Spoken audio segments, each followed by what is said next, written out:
శుభకార్యాలకు పూజార్ల కోసం వెతుకుతున్నారా? పూజారీస్.com లో అతి తక్కువ ధరలకే పూజార్లను ముందే బుక్ చేసుకోండి. వెంటనే కాల్ చేయండి.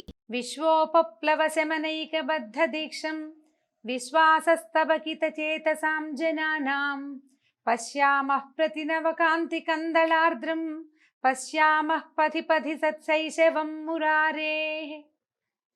శ్రీకృష్ణుడి శైశవమూర్తి ప్రతి మార్గంలోనూ కనపడాలి మనకి. కృష్ణుడు అంటే కృష్ణుని బాల్యం ప్రతి చోట కనపడాలంటే ప్రతి బాలకుణ్ణి కృష్ణుడిని చూసినంత ముచ్చటగా చూసుకోవాలి మనం. అంత బాగా చెప్తున్నారు చూడండి. అయితే మనం కాళీమర్దనం గురించి చెప్తున్నాం. వేసవికాలం ప్రారంభమైందట ఆ రోజుల్లో. వేసవికాలం అయ్యేసరికల్లా, వేసవికాలం అంటే ఏమిటంటే గంట గంటకి దాహం వేస్తుంది. ఎక్కడ నీళ్లున్నాయా అని జంతువులు, పశువులు, మనుషులు కూడా వెతుకుతూ ఉంటారు. ఈ గోపబాలుడు గోపాలకులు కృష్ణుడు బలరాముడు కూడా అన్నం తెచ్చుకుంటారు కానీ నీళ్లు తెచ్చుకోరు. నీళ్ళకి వీళ్ళకి యమునా నది ఉంది, చెరువులు ఉన్నాయి, మడుగులు ఉన్నాయి, బోలెడు. అయితే ఏమైందట, ఈ ఒకనాటి వేసవకాలం నాడు బలరాముడు రాలేదట. కృష్ణమూర్తి ఒక్కడే మిత్రులతోటి గోవులను తోలుకుని బయలుదేరాడు. మధ్యాహ్నం అవుతుంటే గోపబాలు అసలు మధ్యాహ్నం దాకా ఆగలేకపోతారు. 9కో 10కో చద్దనం తిన్నారు, మజ్జిగానం తినేసరికి కొంచెం చల్లగా ఉంటుంది. తర్వాత ఇంకో గంటన్నర అయ్యేసరికి దాహం వేస్తుంది. వీళ్ళు ఏం చేశారు, ఈ గోపబాలుడు గోవులతో సహా ఈ మడుగుని సమీపించారు. ఏ మడుగులో అయితే కాళీయ సర్పం ఉందని చెప్పుకున్నామో దానికి దగ్గరగా వచ్చారు. వచ్చేసరికల్లా దాహం వేస్తోంది. వీళ్ళకి ఇది మంచిది కాదు అని చెప్పగలిగే పెద్దవాళ్ళు ఎవరు ఈ పిల్లల సమీపంలో లేరు. ఈ మడుగు మంచిది కాదని వీళ్ళకి తెలియదు అసలు. ఇంతలో ఏమైంది, ఈ పిల్లలు గబుక్కున ఈ నీళ్ళల్లోకి వెళ్ళిపోయారు. అంటే పరామర్శ లేదు, చుట్టుపక్కల ఏమిటి ఏది పచ్చదనం లేదు, నీళ్ళేమిటి ఒక రకంగా ఉన్నాయి, ఇక్కడ వాసన బాగుండలేదు, అలా అని తోచలేదన్నమాట. మన ప్రాంతమేనన్న దీంతో ఒక రకమైన తొందరపాటు, పిల్లలకి కొంత అజాగ్రత్త ఉంటుంది, తెలిసి తెలియనితనం. దాంతో నీళ్ళల్లో దిగేశారు. దిగటము ఈ నీరు కొద్దిగా ముట్టుకున్నారంతే, నోట్లోకి తీసుకున్నది కూడా లేదు, మరణించారట. ఈ యోగేశ్వరేశ్వరుడైన కృష్ణుడు బాలురందరికీ రక్షణగా ఉన్నాడు. ఆయన ఏం చేశాడు, అమృతం వర్షించే తన చూపుతోటి పిల్లల్ని గోవుల్ని బతికించేశాడు. అంటే గొడ్లు కూడా దిగినాయి లోపలికి, కాస్త ఆవులు ఇవి కూడా దిగినాయి, బయటకు వచ్చేసారు. వాళ్ళు వెంటనే జీవించేసరికల్లా వాళ్ళు మొదట తాము మరణిస్తున్నా ఏదో అయిపోతాం తమకని తెలిసింది. క్షణాల్లో తాము మామూలుగా అయిపోయి ఒకళ్ళనొకళ్ళు ముట్టుకు చూసుకున్నారు, ఏమిట్రా మనకేం కాలేదు అని. అప్పుడు ఏమనుకున్నాడంటే కృష్ణుడు ఎలా భావించాడు, ఈ మడుగుని పానయోగ్యంగా చేయాలి, ఈ నీళ్ళని. ఇలాంటి మడుగు, ఇట్లా గోవులు మనుషులు వచ్చే మధ్యలో ఇంత విషతుల్యమైన మడుగు ఎందుకు ఉండాలని భావించాడు ఆయన. ఏం చేశాడు, అటు ఇటు చూస్తే ఆ నీటి మీద వచ్చే ఈ వేడి విషపు గాలికి చెట్లన్నీ మాడిపోయినాయని చెప్పుకున్నాగా, ఏమీ పచ్చదనం లేదు. ఒక ఎత్తైన కడిమి చెట్టు మాత్రం పచ్చగా నిలిచి ఉందిట. ఒకే ఒక చెట్టు ఉంది అక్కడ. ఆ చెట్టు మీదట పూర్వం గరుత్మంతుడు ఆ చెట్టు మీద వాలేట. ఆ చెట్టు అందుకని ఆ చెట్టుకి సర్పాల విషం ఆ చెట్టుని ఏమీ తెలియదు. గరుడమణి ఉన్న చోట గారుడమణి గురించి చెప్తుంటారు. గారుడమణి ఉంటే సర్పం దగ్గరికి రాదని, గారుడ విద్య ఉన్నవాడికి రాదని, సర్పాలని కంట్రోల్ చేస్తుందని. ఇట్లా గద్ద కనపడిందంటే పాములు పారిపోతాయని చెప్పుకుంటుంటాం మనం కూడా ఇప్పుడు. అయితే ఈ ఎత్తైన చెట్టు మాత్రం ఉంది. కడిమి చెట్టు అంటే బహుశా మన అమ్మవారికి పెట్టుకుంటాం పువ్వులు, కదంబ వృక్షం లాంటిది అని అనిపిస్తుందండి. ఖచ్చితంగా అవునో కాదో నాకు కూడా తెలీదు, కానీ ఈ రెండు ఒకటేనన్న భావన మాత్రం అనిపిస్తోంది మరి. అయితే ఈ పైకి ఎక్కిన చెట్టు పైకి ఎక్కాడు. పైదాకా ఎక్కిన తర్వాత ఏం చేశాడు, పైన వచ్చిన ఉత్తరీయం లాంటిది అది నడువుకి దట్టిలాగా గట్టిగా కట్టి చెట్టు ఎక్కాడు. ఎక్కిన తర్వాత బాగా ఎత్తుకెక్కి చూసుకున్నాడు అనమాట, కిందకి నీళ్ళలో పడతామా పడమా అని. సరిగ్గా చూసుకుని ఆ చెట్టు కాస్త ఇట్లా ముందుకెళ్ళింది. అక్కడి నుంచి చెంగుమని ఒక్క దూకి ఉన్న మడుగు మధ్యలోకి దూకేశాడట. ఈ ఒక పైనుంచి ఒక బరువైన ఇది పడేసరికల్లా ఏమైంది, నీళ్ళు ఇట్లా వివ్వెత్తున పైకి లేచింది. అంతే, మనం చూడండి ఒక రాయి వేయంగానే నీరు పైకి రాదు, వచ్చింది. కృష్ణుడు మడుగులో ఈదటం మొదలు పెట్టాడట. తన నివాసం మీద జరిగిన దాడి ఏదైనా అసలు గుమ్మం దాకా వస్తేనే గట్టు దిగి వచ్చిన వాళ్ళనే చంపేసే లక్షణం కలిగిన చోట ఎవరైనా తమంతట తాము చెట్టు మీద ఎక్కి తన మీద దూకటం అంటే చాలా పెద్ద ప్రయత్నం. ఆశ్చర్యపోయాడు ఇతను కాళీయుడు. సర్రమని వచ్చాడు. వచ్చిన తర్వాత ఏం చేశాడు, చూడబోతే తన మీద దాడికి ఎవరో పెద్దవాడు దూకంటే తీరా చూస్తే ఇంతే ఉన్నాడు పిల్లవాడు, 6-7 సంవత్సరాల చిన్నవాడు. చిట్టి పిల్లవాడు నా మీదకి దూకటం ఏమిటని అనిపించి ఏం చేశాడు, కృష్ణుడిని కదలనీయకుండా తోకతో చుట్టేసి దొరికిన చోటల్లా భయంకరమైన విషం చిముతూ కాటేసేసాడు అన్ని పడగలతోటి. ఈ పాము చుట్టల్లో చిక్కిన ఈ నీళ్ళల్లో పడ్డాడు, పైకి తేలాడు. కాళీయుడు వచ్చాడు, సర్పం చుట్టేసింది. ఈ చుట్టిన సర్పం మనకి ఎట్లా కనపడుతుంది, బయట నుంచి చూసే వాళ్ళకి ఈ లోపల పడిన వాడు పైకి రాకపోయేసరికల్లా మళ్ళీ కనపడలేదు కదా, పాము చుట్టల్లో చిక్కుకుపోయాడు. పిల్లలంతా అరుపులు కేకలు పెట్టారు, కృష్ణ కృష్ణ అని అరిచారు. కొంతమంది దుఃఖంతో మూర్ఛపోయారు, అయిపోయాడు కృష్ణుడని. ఆవులు దూడలు పెద్ద పెద్ద అరుపులు మొదలుపెట్టినాయి. మోరలు పైకెత్తి అరుస్తాయి. భయంతో అరిచే అరుపు మామూలుగా ఆవు అంబా అంటుంది, పెద్దగా అరవదండి, పెద్ద శబ్దాలు చేయదు, అప్పుడప్పుడు అంటుంది, ఎంతసేపు అరవదు. అది భయంతో అరిచే అరుపు దూరంగా విన్నవాడికి తెలిసిపోతుంది భయపడుతున్నాయి అని. మొత్తం ఉన్న ఆవులు దూడలు అన్నీ మోరలెత్తి పెద్ద పెద్దగా అంబారవాలు చేసినాయట. చేసేసరికల్లా గోకులంలో ఉన్నట్టుండి తండ్రి తల్లి తల్లులు, అందరి తల్లులు తండ్రులు చాలామంది ఊళ్ళోనే ఉన్నారు కదా, ఏవో దుశ్శకునాలు కనిపించినాయట. ఈ బలరాముడు తోడు లేకుండా వెళ్ళిన కృష్ణుడు ఏదైనా ఆపదలో చిక్కుకున్నాడని అనుమానం వచ్చేసింది నందుడికి. వెంటనే కొంతమంది వాళ్ళని వెళ్ళి తీసుకుని ఆవులు వెళ్ళిన గుర్తుల్ని వెతుకుతూ, ఏ పక్కకి వెళ్ళాయి ఆవులు అని వెతుకుతూ వెళ్ళారట. వాటి కింద ఇప్పుడు వీళ్ళంతా కంగారు పడి కర్రలు కటార్లు తీసుకుని బయలుదేరేసరికల్లా ఆడవాళ్ళకి భయం వేయదు. ఆయన కంగారు పడుతున్నాడంటే ఏదో జరుగుతోందనమాట. ఊళ్ళో ఉన్న ఆడవాళ్ళు కూడా వీళ్ళు వెనకాల పరిగెత్తుకుంటూ వచ్చారట. అందరికీ ఆందోళన, భయము. బలరాముడికి ఏ భయం లేదు, ఆయనకి తెలుసు కృష్ణుడు ఏం చేస్తాడు, ఏం చేయగలడు, అసలు ఆయన ఎవరు అనేది స్పష్టంగా తెలిసినవాడు బలరాముడే. ఆయన నిశ్శబ్దం, ఏమీ మాట్లాడు. వాళ్ళంతా నడుస్తున్నారు, తను కూడా వచ్చాడనమాట. అయితే ఆందోళన చెందలేదు. ఎక్కడో ఈయన ఏదో చేస్తున్నాడు, ఏదో దుష్ట శిక్షణ జరుగుతోంది, అదే జరుగుతోంది, కంగారేం లేదనుకున్నాడు. పైకి ఏమి తేలకుండా బయలుదేరాడట. ఇతర బాలురి కాలి గుర్తుల మధ్య, గోవుల గిట్టల మధ్య పద్మము, అంకుశము, ధ్వజము చిహ్నాలు కలిగినటువంటి కృష్ణుడి పాదముద్రలు స్పష్టంగా కనపడ్డాయట.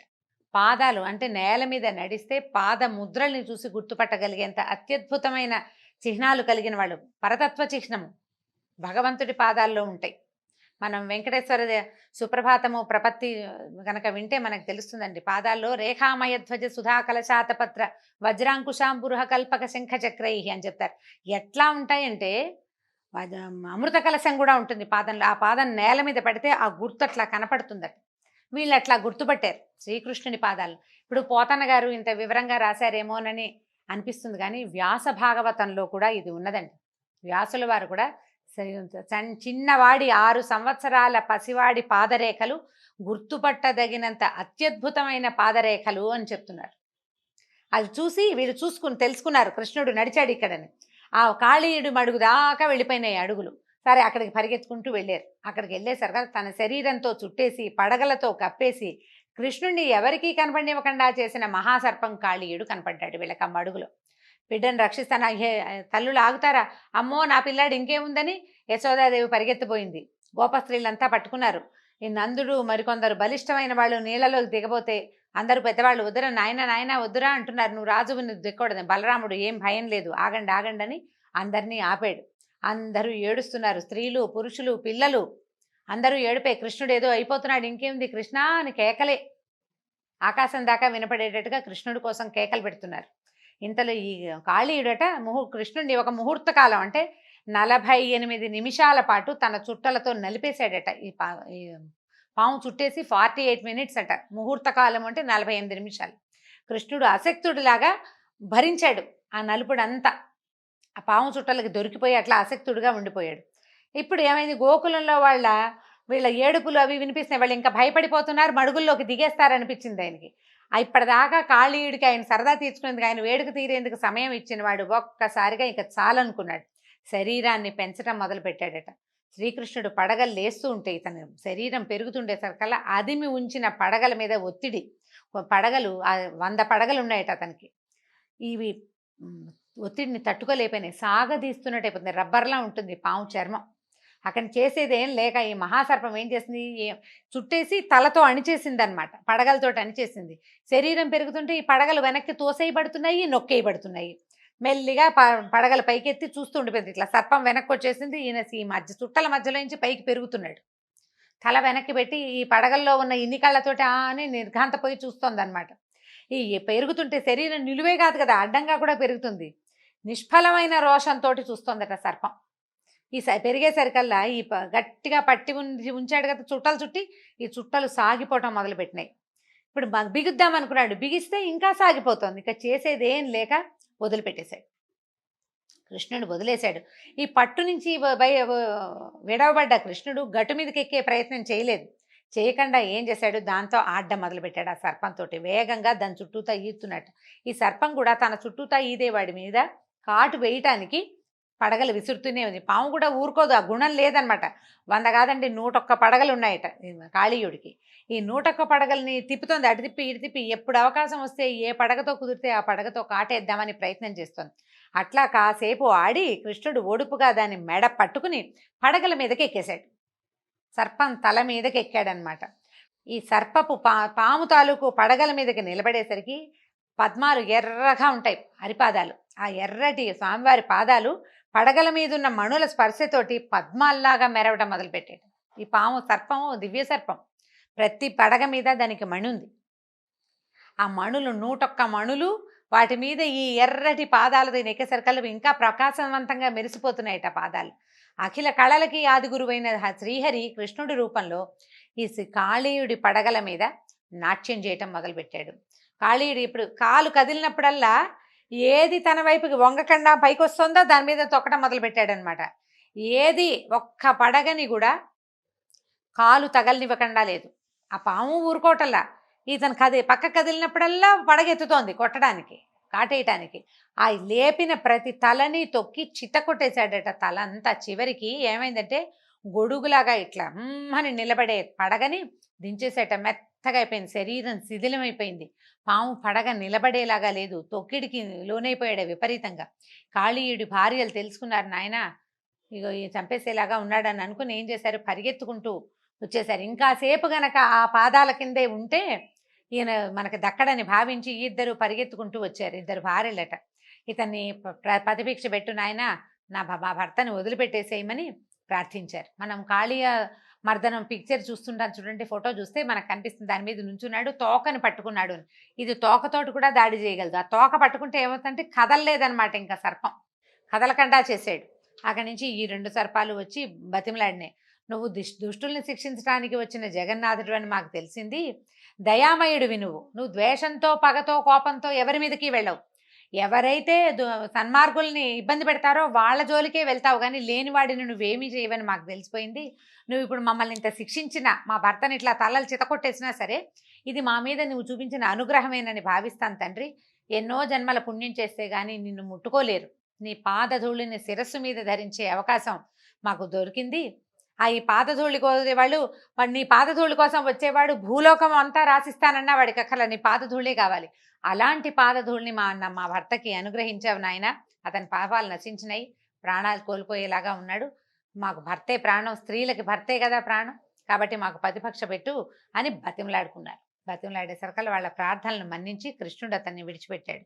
స్వామి దయ వల్ల అతని గాయాలన్నీ, తలంతా చితికిపోయింది కదా, అవన్నీ మానిపోయినాయట. పూర్తి శక్తి వచ్చింది. తన ప్రవర్తనకి సిగ్గుపడుతూ చేతులు జోడించి విన్నవించాడు, మమ్మల్ని క్షమించు, మేము పుట్టుకతోటి దుష్టులము, తమోగుణ ప్రధానం, మాకు కోపము పగ 2 ఎక్కువే. నువ్వు కొడుతున్నా, నువ్వు చిత కొడుతున్నా అయినా కాటేయటానికే ప్రయత్నం చేశాను. ఇవేవి మేము కోరి తెచ్చుకునేవి కావు కదా.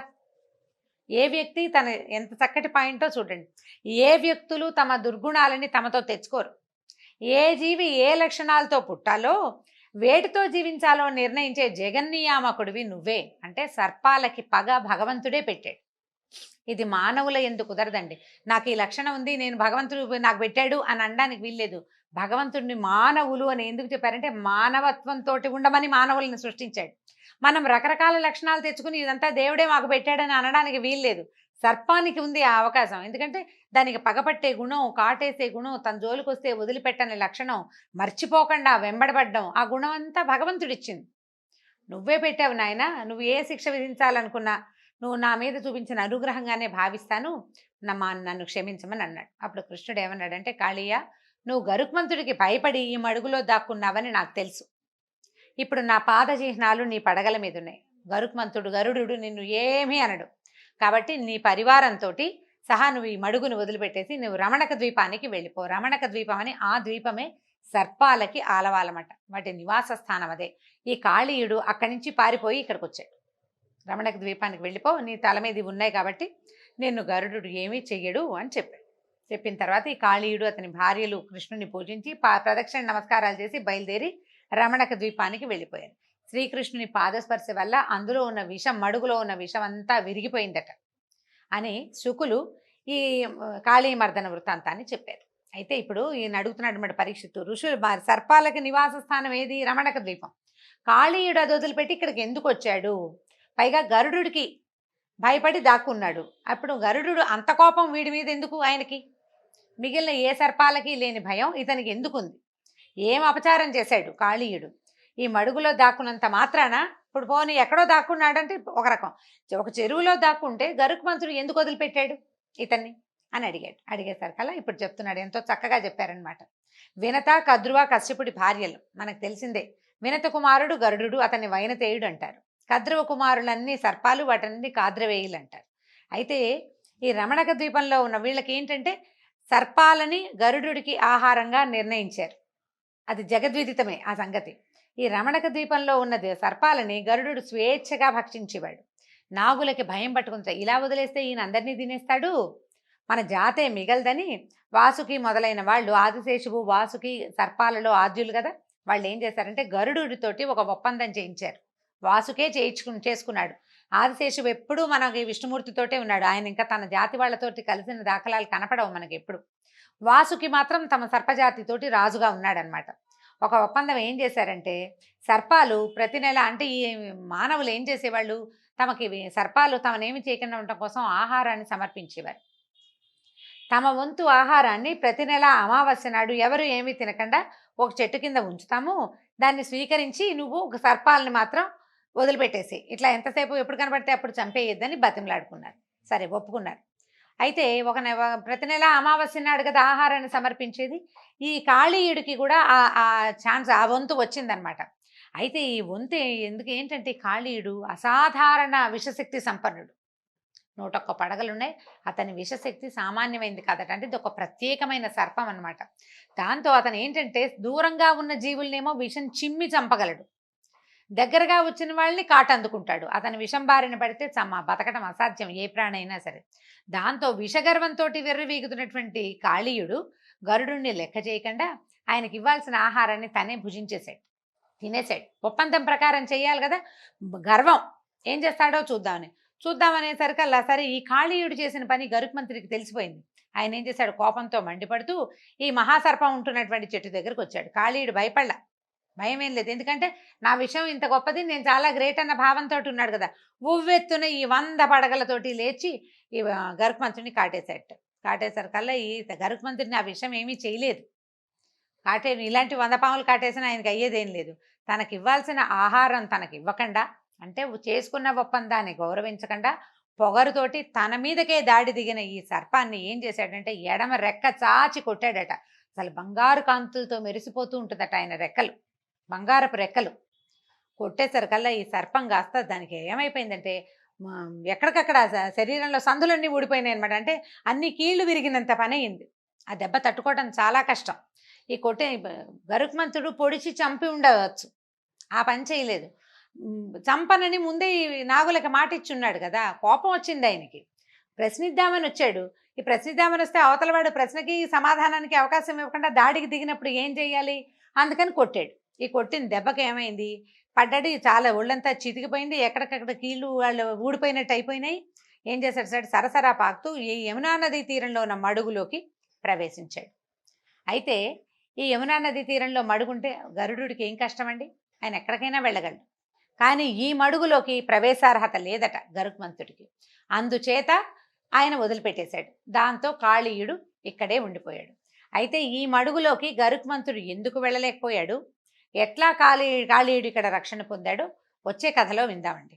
అయితే ఈ కాళీయమర్దన గాథని వినేవాళ్ళు, చదివేవాళ్ళు, చెప్పించుకుని వినేవాళ్ళకి కూడా విషభయం ఉండదని, విషం తాలూకు ప్రమాదాలకి లోను కారని వ్యాసల వారే స్వయంగా సెలవిచ్చారు. దీంతో భాగవత కథాసుధ ఈరోజు భాగం సమాప్తం. మళ్ళీ కలుసుకుందాం. నమస్కారం.